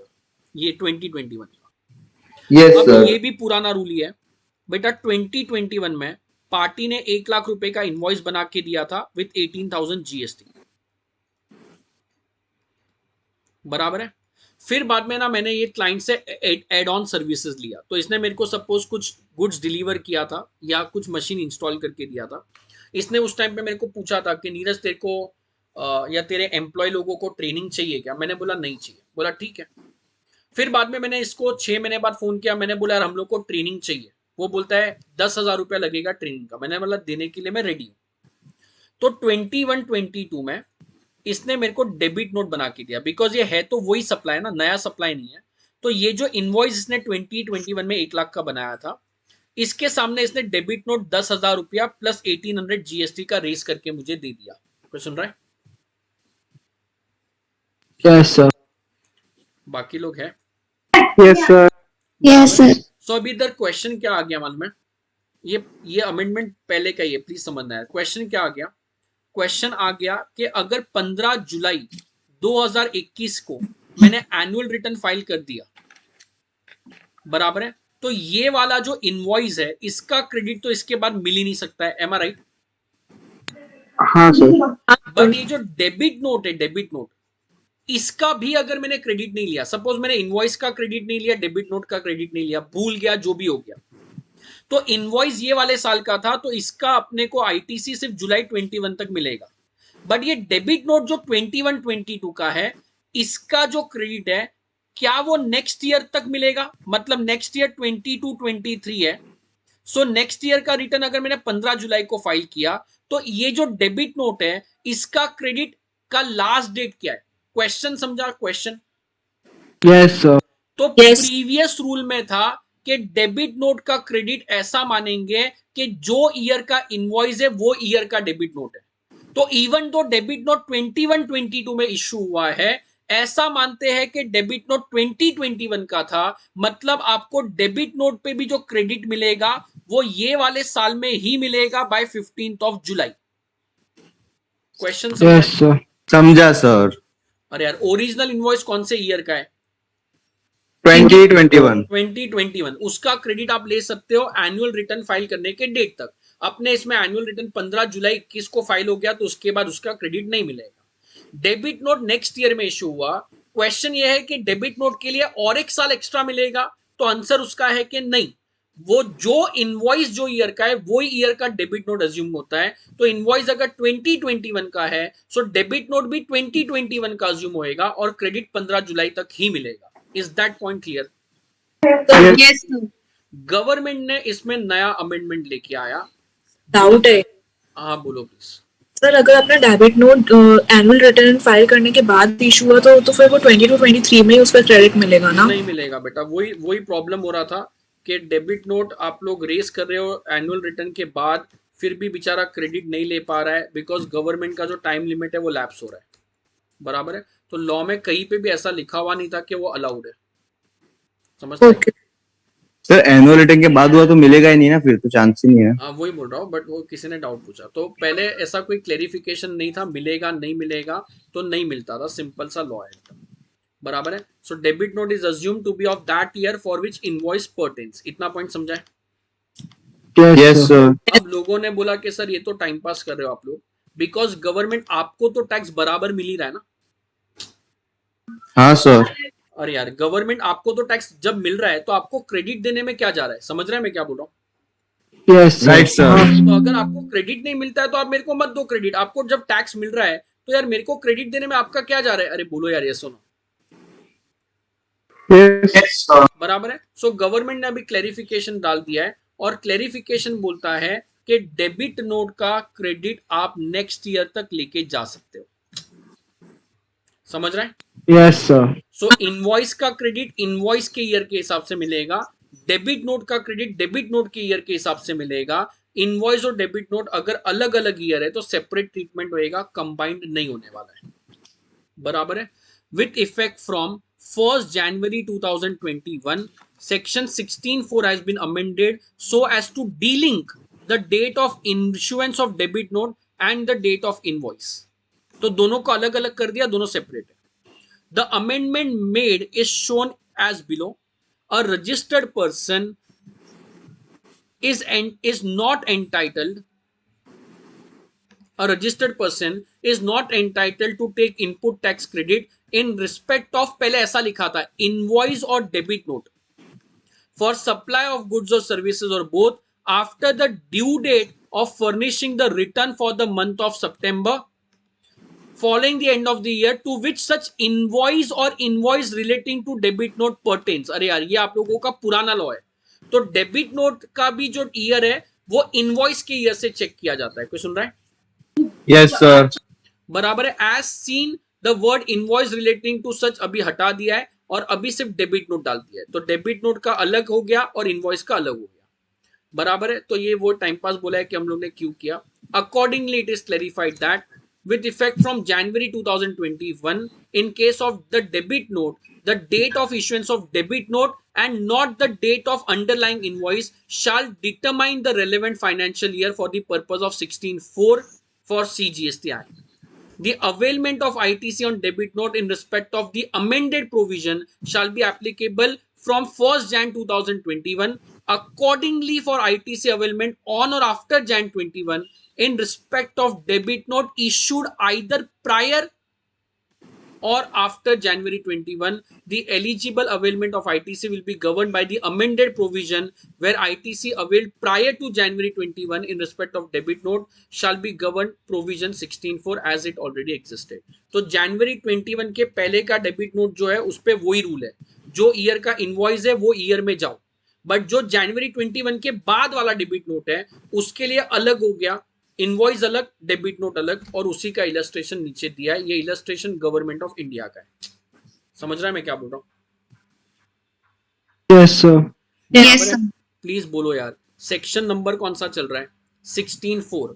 उसमें बोलता है कि इनवॉइस का जो ईयर है उसके नेक्स्ट ईयर तक आप लोग क्रेडिट ले सकते हो, एनुअल रिटर्न या सितंबर का रिटर्न जो अर्लियर है उतना. पहले का रूल बोलता है कि डेबिट नोट जो है, डेबिट नोट का जो डिटेल है उसका क्रेडिट इनवॉइस वाले ईयर से दिखने का, बट जनवरी 2021 के बाद जो डेबिट नोट इशू हुआ है उसका इनवॉइस अलग और डेबिट नोट अलग, दोनों सेपरेट ईयर होएगा. तो अगर इनवॉइस 2021 का है तो इसका क्रेडिट मैक्सिमम 21 तक मिलेगा, और डेबिट नोट 21 का है तो इसका अलग से 22 तक मिलेगा. क्लियर? सर डेबिट नोट 22 का है, बट वो तो रिलेट करता है 2021 के बिल से, हाँ, परचेज सेल से, तो सर उसका फिर कब तक मिलेगा सर उसका क्रेडिट? वही तो 2020 तो 23 जाएगा? हाँ जाएगा ना. हमेशा इनवॉइस तो पहले साल का ही होएगा ना. Yes sir. बराबर है. सो अभी डेबिट नोट को अलग ही मान लो, इनवॉइस को अलग मान लो. It is as simple as that. दोनों सेपरेट. Okay sir. मतलब सर अभी क्रेडिट मिल रहा है ना, ऐसा ही ना सर? हाँ, क्रेडिट तो पहले भी मिल रहा था, अभी भी मिल रहा है, बस क्रेडिट के लिए टाइम लिमिट पहले अलग था. डेबिट नोट 22 में इशू हुआ था तो भी टाइम लिमिट 21 के हिसाब से दिखते थे बिकॉज इनवॉइस 21 का था. अभी डेबिट 22 में इशू हुआ है तो टाइम लिमिट 22 के हिसाब से आएगा, 23 तक जाएगा. Okay sir, understood.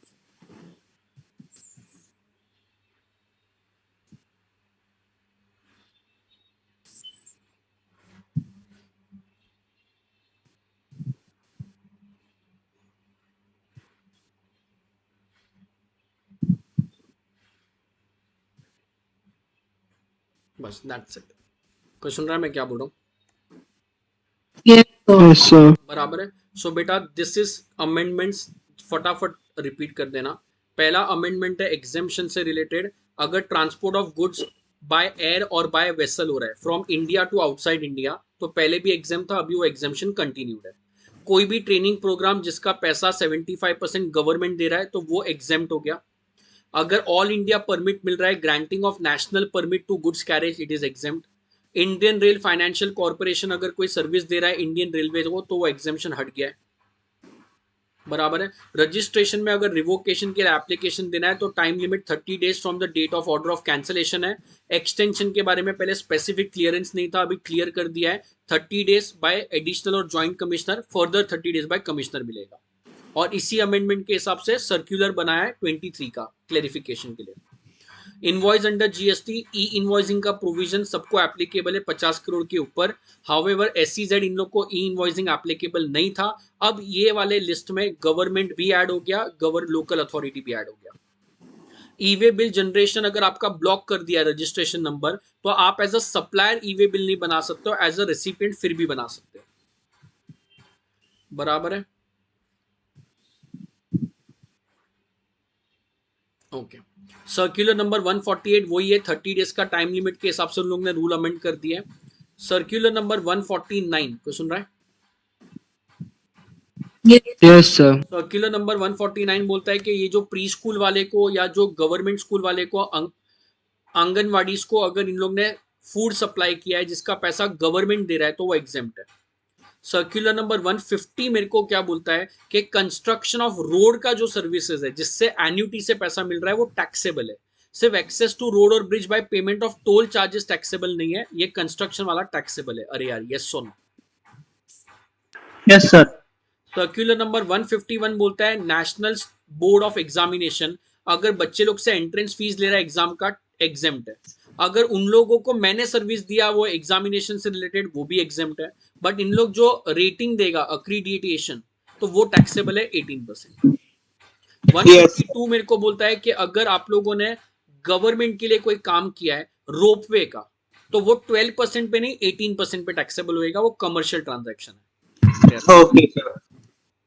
153 बोलता है कि आपने वो राइस पैडी टू राइस में कन्वर्ट किया, आप लोगों ने व्हीट को फ्लावर में कन्वर्ट किया बट राशन की दुकान के लिए, तो वो एग्जेम्प्ट है प्रोवाइडेड 25% से ज्यादा वैल्यू ऑफ मटेरियल यूज नहीं होना चाहिए।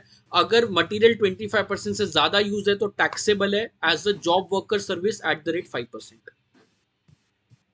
बराबर है? ये तो वापस से क्लेरिफिकेशन है और कुछ भी नहीं है कि अगर गवर्नमेंट के डिपार्टमेंट को गवर्नमेंट ने गारंटी दिया है तो वो गारंटी के ऊपर कोई जीएसटी एप्लीकेबल नहीं होएगा, it will be exempt from tax. सही है?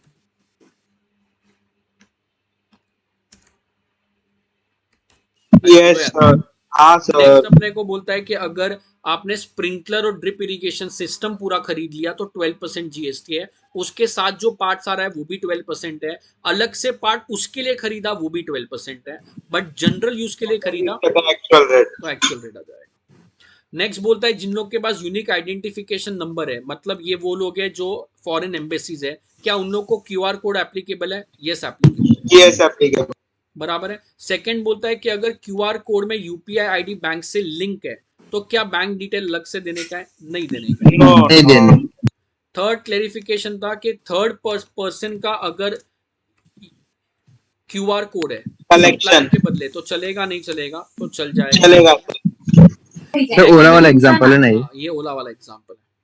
नेक्स्ट बोलता है कि अगर आउटसाइड इंडिया अगर आप लोगों ने सर्विसेज दिया है, पैसा फॉरेक्स में मिला है but place of supply India में आ गया, तो भी क्यूआर कोड का जरूरत नहीं है। रिटेल दुकान वाले जब क्यूआर कोड लगेंगे तो उन लोग को इनवॉइस नहीं आएगा तो भी चलेगा स्कैन में, बस इनवॉइस बनने के बाद उसका रेफरेंस आईडी इसमें लिंक हो जाना चाहिए।